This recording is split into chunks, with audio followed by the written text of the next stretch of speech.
ఇది అందరికీ తెలిసిందే, బట్ నేను కొత్తగా చెప్తున్నట్టయితే కాదు. పెరుగు చట్నీ నోటికి ఏమీ తినబుద్ధి కానప్పుడు ఇదైతే చాలా అంటే చాలా బాగుంటుంది.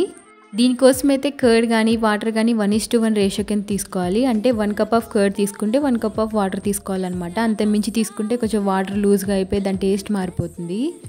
ఇక్కడ కావాలనుకుంటే సాల్ట్ కొంచెం యాడ్ చేసేసుకోవచ్చు ముందే. ఇంకా డైలీ కూడా తినబుద్ధి అవుతుందన్నమాట. ఇలాంటివి చేసుకుంటే చాలా ఇంట్రెస్ట్గా మన వీలైతే కంప్లీట్ అయిపోతూ ఉంటుంది.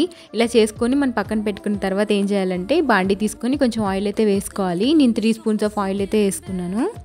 ఇందులోకి కొంచెం ఎండుమిర్చి అయితే వేసుకుని నేనైతే ఒకటే వేసుకున్నాను. ఎందుకంటే నేను మిర్చి ఎక్కువ యాడ్ చేసుకుంటున్నాను కాబట్టి. చిన్న చిన్నగా అల్లం ముక్కలు కట్ చేసుకుని అయితే వేసుకోవాలి. ఇంక ఇది కొంచెం వేగిన తర్వాత వెంటనే పచ్చిమిర్చి కూడా చిన్న ముక్కలే కట్ చేసుకోవాలి. అండ్ ఉల్లిపాయలు వచ్చేసి బారు కట్ చేసుకోండి. ఇవైతే ఎక్కువ ఫ్రై అవ్వాల్సిన అవసరం లేదు, లైట్గానే ఉండాలి.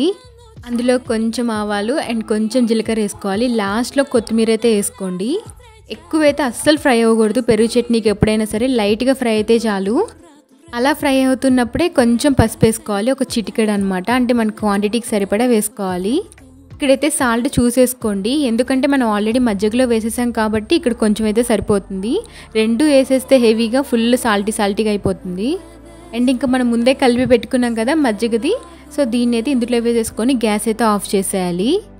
అసలు ఇంకెక్కువ మరిగించాల్సిన అవసరం లేదు. చాలా అంటే చాలా టేస్టీగా ఉంటుంది. అండ్ ట్రై చేసి నిజంగా బాగుంటే మాత్రం నాకు కామెంట్ చేయండి.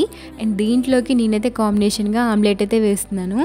లాస్ట్లో అయితే నా రివ్యూ యాడ్ చేశాను, వీడియో కోసం కాదు, నిజంగా బాగుంది. ట్రై చేయండి తప్పకుండా.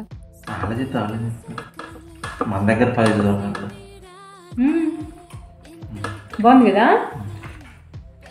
సూపర్. 2 కాంబినేషన్ అదిపోయింది.